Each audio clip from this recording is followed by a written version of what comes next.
Hello students, आपण बघत आहे वेव ऑप्टिक्स आणि आपण मागच्या लेक्चरमध्ये बघितलं आहे about reflection of light. Now आज आपल्याला डिस्कस करायचं about refraction. What is mean by refraction? Refraction means the phenomenon of change in direction of light when it travels from one medium to the other is called refraction. Refraction या फेनॉमिनॉनमध्ये जेव्हा एखादा रे of light initially एका मीडियममधून दुसऱ्या मीडियममध्ये जर जात असेल तर तो रे ऑफ लाईट त्याचा युजल पाथ जो आहे स्ट्रेट लाईन जाण्याचा तो चेंज करतो. आणि हा जो पाथ चेंज करण्याचा फिनॉमिनॉन आहे याला आपण सिम्पली म्हणत असतो रिफ्रॅक्शन. ज्या रिफ्रॅक्शनला इथे आपल्याला डिस्कस करायचं. आपल्याला माहित आहे रिफ्रॅक्शन जर होत असेल तर त्या रिफ्रॅक्शनचे काही बेसिक लॉज 11th स्टँडर्डमध्ये आपण डिस्कस केलेले आहे. ओके, आणि त्यातला पहिला लॉ आपल्याला माहित आहे स्नेल्स लॉ. त्याचं स्टेटमेंट आपण बघितलेलं आहे. The ratio of sine of angle of incidence to the sine of angle of refraction is always equal to a constant which is called refractive index of medium in which refraction takes place with respect to a medium in which light is initially traveled. आणि याच refractive इंडेक्सचं meaning आपल्याला माहित आहे काय? It is the ratio of speed of light in medium 1 to the speed of light in medium 2. आणि आपल्याला माहित आहे this refractive index actually decides. काय डिसाइड करते? तर एखादा रे ऑफ लाईट मीडियमवर पडल्यानंतर तो मीडियम त्या रे ऑफ लाईटला कितीच्या अँगलनी डेव्हिएट करू शकतो ते कोण डिसाइड करते? Refractive index. Okay, refractive index is an ability of medium to deviate a ray of light. एखाद्या मीडियमची त्याच्यावर इन्सिडेंट होणाऱ्या रे ऑफ लाईटला डेव्हिएट करण्याची जी ॲबिलिटी आहे त्या ॲबिलिटीला आपण ऍक्च्युअली काय म्हणत असतो? Refractive index. आणि याचं हे मिनिंग इथे आपण डिस्कस केलेलं आहे. ओके, सेकंड लॉ तुम्हाला माहित आहे incident ray and refracted ray are on either side of the normal. And third law तुम्हाला माहित आहे incident ray, refracted ray and normal all three line same plane. Okay, हे 3 रिफ्रॅक्शनचे basic lodge आहेत. नाव आता आपल्याला काय इथे डिस्कस करायचं की according to Huygens wave theory light वेव्हच्या फॉर्ममध्ये जर मीडियममध्ये प्रोपॅगेट होत असेल in the form of wave front, okay, तर लाईटचं होणारं रिफ्रॅक्शन हे रिफ्रॅक्शनचे 3 बेसिक लॉ व्हेरीफाय करू शकते. ते इथे आपल्याला डिराईव्ह करायचं किंवा डिस्कस करायचं. ओके, नाव त्यासाठी आपण कन्सिडर करत आहे सपोज एक ट्रान्सपरंट सरफेस किंवा एक प्लेन रिफ्रॅक्टिंग सरफेस आपण घेत आहे XY which divides the 2 media. XYच्या अभाव असणारा मीडियम आपण कन्सिडर करत आहे मीडियम 1, ज्यामध्ये लाईटचा स्पीड आपण कन्सिडर करू C1 आहे. तर XYच्या बिलो असणारा जो मीडियम सेकंड आहे त्याच्यामध्ये लाईटचा स्पीड आपण कन्सिडर करू C2 आहे. ओके, लेट आपण कन्सिडर करत आहे मीडियम 2 डेन्सर आहे आणि मीडियम 1 रेरर मीडियम आहे. ओके, अशा प्लेन रिफ्रॅक्टिंग सरफेस XY वर एक 2 parallel rays of light that is like this P and Q आपल्याला इन्सिडेंट होताना दिसत आहे. ओके, आपल्याला माहित आहे या पॅरलल रेजनी बाउंड केलेली जी वेव्हफ्रंट आहे प्लेन वेव्हफ्रंट, लेट ती प्लेन वेव्हफ्रंट आपण कन्सिडर करू AB आहे which is constantly moving towards the plane refracting surface XY. Now as plane wavefront AB proceeds towards the plane reflecting surface, या plane वेव्हफ्रंटचा first point जो या plain refracting सरफेसला touch करत आहे तो कोणता राहणार? A. आणि ज्या इन्स्टंटला A पॉइंट इथे असेल त्या इन्स्टंटला याच प्लेन वेव्हफ्रंटवरचा जो लास्ट पॉइंट आहे दॅट इज B, तो आपल्याला या ठिकाणी दिसतो असा. आणि आपण बघितलं की angle made by incident wavefront with the surface is called angle of incidence. Therefore, this is the angle of incidence for this plane wavefront AB. Now, आपल्याला फाइंड आउट करायची AB या इन्सिडेंट वेव्हफ्रंटची रिफ्रॅक्टेड वेव्हफ्रंट कशी आणि कुठे आहे. Okay, according to Huygens wave theory. त्यासाठी आपण यूज करणार हायजन प्रिन्सिपलचा. According to Huygens principle each and every point on the surface of wavefront act as secondary source. त्यामुळे AB या वेव्हफ्रंटच्या सरफेसवर असणारा प्रत्येक पॉइंट लाईटचा सेकंडरी सोर्स असल्यासारखा बिहेव करत आहे आणि तो पण आपल्यामधून काय एमिट करत आहे? सेकंडरी वेव्हलेट्सला एमिट करत आहे. आता ए या पॉइंट मधून बाहेर पडणाऱ्या सगळ्या सेकंडरी वेव्हलेट्स आपल्याला माहित आहे ट्रान्सपरंट सरफेस असल्यामुळे कोणत्या मीडियम मध्ये ट्रान्समिट होतील, सेकंड मीडियम मध्ये, आणि त्या ट्रॅव्हल करतील इन मीडियम 2. तर बी या पॉइंट मधून त्याच इन्स्टंटला बाहेर पडणाऱ्या सगळ्या सेकंडरी वेव्हलेट्स कॉन्स्टंटली मूव्ह करतील towards the plane refracting surface XY. Let आपण कन्सिडर करू की बी या पॉइंटला प्लेन रिफ्रॅक्टिंग सरफेसवर असणाऱ्या सी या पॉइंटवर इन्सिडेंट होण्यासाठी लागणारा टाइम आहे स्मॉल टी. ओके, बी पॉइंट टी या टाइम मध्ये सी या पॉइंटवर आपल्याला पडताना दिसतो. यावरून आपल्याला बी टू सी हे जे डिस्टन्स आहे हे डिस्टन्स इथे कॅल्क्युलेट करता येणार किंवा लिहिता येणार BC equals to C1 into काय ना टी, स्पीड इंटू टाइम म्हणजे डिस्टन्स. This is okay.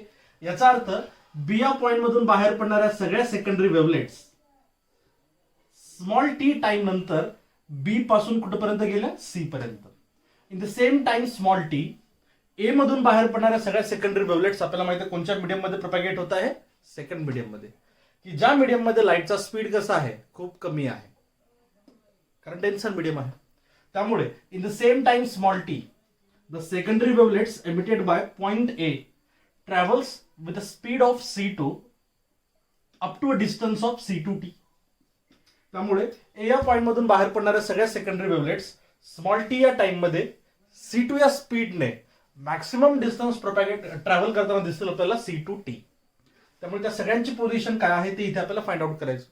आणि ए मधून बाहेर पडणाऱ्या सेकंडरी वेव्हलेट्सची स्मॉल टी टाइम नंतर असणारी पोझिशन जर आपल्याला फाइंड आउट करायची असेल तर त्यासाठी ए च्या अराउंड C2t या रेडियसचा आपल्याला काय ड्रॉ करावं लागेल, एक सेमी सर्कल.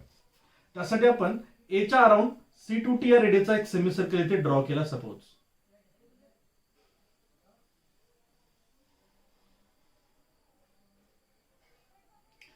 ओके, असा.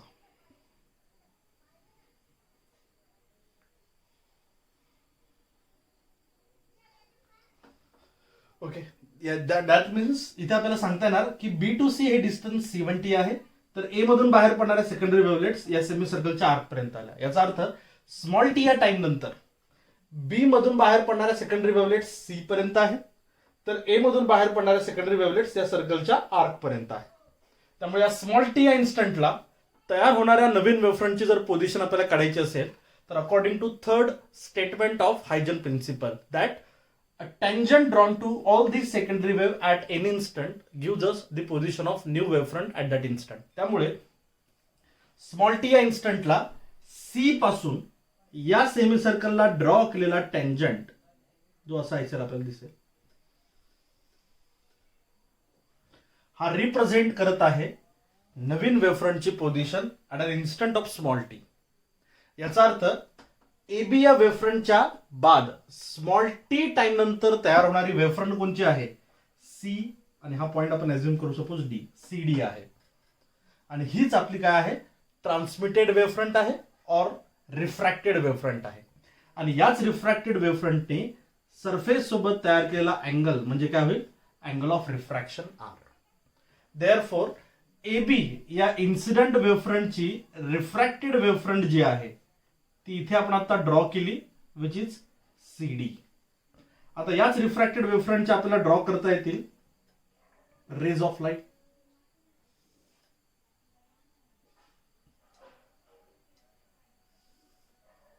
like this will be the transmitted ray P and this is the transmitted ray Q. That means AB या इन्सिडेंट वेव्हफ्रंटची रिफ्रॅक्टेड वेव्हफ्रंट आपल्याला इथे सांगता येणार ती कोणची आहे, CD. ओके, अशा प्रकारे इन्सिडेंट वेव्हफ्रंट आहे AB आणि रिफ्रॅक्टेड वेव्हफ्रंट आहे CD. नाव आपल्याला इथे स्नेल्स लॉ व्हेरीफाय करायचा. त्यासाठी आपल्याला माहित आहे या फिगर मध्ये AD will be the radius of semicircle drawn around A. Therefore, the distance AD will ultimately equals to what? C2T. Okay. Now, आपल्याला माहित आहे triangle ABC is right angle triangle. Therefore, okay, sine of I will ultimately equals to opposite side upon hypotenuse, opposite side BC and hypotenuse AC. Similarly, angle ADC is also a right angle triangle. Therefore, sine of R will also be equal to AD upon AC. Okay, now we can write sine I upon sine R. Therefore, it is equal to what? BC upon AC divided by AD upon AC. Here AC cancels and we get BC upon AD. Now, as we all know that BC and AD are equals to C1T and C2T respectively. Therefore, we can write sine I upon sine R equals to C1T upon C2T. TT again gets cancelled and we get C1 by C2, where C1 is speed of light in medium 1 and C2 is a speed of light in medium second. Therefore, we can write sine I upon sine R will be equal to, as we all know that ratio of velocity of light in a given pair of media gives us the refractive index between that pair of media. त्यामुळे this represent refractive index of medium second with respect to the medium first, and hence this Snell's law. That means from this derivation we can say that refraction of light is satisfactorily explained on the basis of wave theory. आपल्याला माहित आहे की refraction of light हा phenomenon Huygens wave theory of लाईटने satisfactorily explain केलेला आहे. म्हणजेच काय, आपण लाईटला जर हायजनच्या म्हणण्याप्रमाणे वेव्हफ्रंटच्या फॉर्ममध्ये रे ऑफ लाईटच्या डायरेक्शनला प्रोपॅगेट करत आहे असं जर कन्सिडर करत असेल तर लाईटचं होणारं रिफ्रॅक्शनचे तिन्ही बेसिक लॉ आपल्याला काय दिसत आहे, व्हेरीफाय करून दाखवत आहे. ओके, स्नेल्स लॉ इथे आपण व्हेरीफाय करून दाखवलाच. बाकी रिमेनिंग आपल्याला बघता येणार. A of point of incidence पासून जर आपण नॉर्मल ड्रॉ केला तर incident ray and refracted ray are on other side. तसेच incident ray, refracted ray and normal all three line same plane. याचा अर्थ रिफ्रॅक्शनचे तिन्ही बेसिक लॉ इथे आपण व्हेरीफाय करून दाखवत आहे on the basis of this wave theory. Okay, this is the refraction of light on the basis of wave theory. कळलं सगळ्यांपर्यंत? ओके, नाउ एक छोटासा टॉपिक आपल्याला बघताना एक नोट आहे. From the figure, okay, the ratio of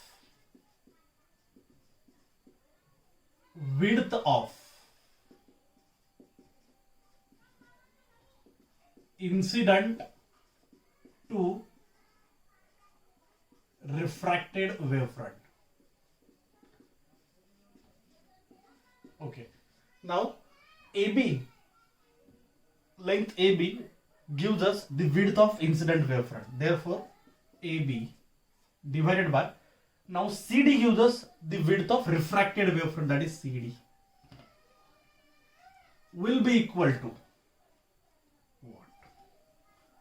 From figure, okay, cos of angle of incidence will be equal to what? Adjacent side AB upon hypotenuse AC. Similarly, cos of angle of refraction, adjacent side CD upon hypotenuse AC. Again we get cos I upon cos R will be equal to what? AB upon CD. AC AC क्या होता है? Cancel. That means this is the ratio of width of incident to the refracted wavefront. Incident वेवफ्रंटची width divided by refracted वेवफ्रंटची width. Okay, आता या सर्व discussion आपल्याला एक गोष्टी ते सांगता येणार. If medium 1 is rarer and medium 2 is denser, then we know that angle of incidence is greater than angle of refraction. In that case, AB angle of incidence जर greater असेल तर AB काय राहणार, smaller राहणार than CD. That means if the transmission of light is taking place from rarer to denser medium, then width of wavefront increases. Okay, now on the other hand, if medium 1 is denser medium and medium 2 is rarer, in that case I is smaller than R and we get AB is greater than CD. That means if the transmission of light is taking place from denser to rarer medium, angle of refraction increases, okay, and width of wavefront decreases. This is the refraction of light on the basis of wave theory. Thank you.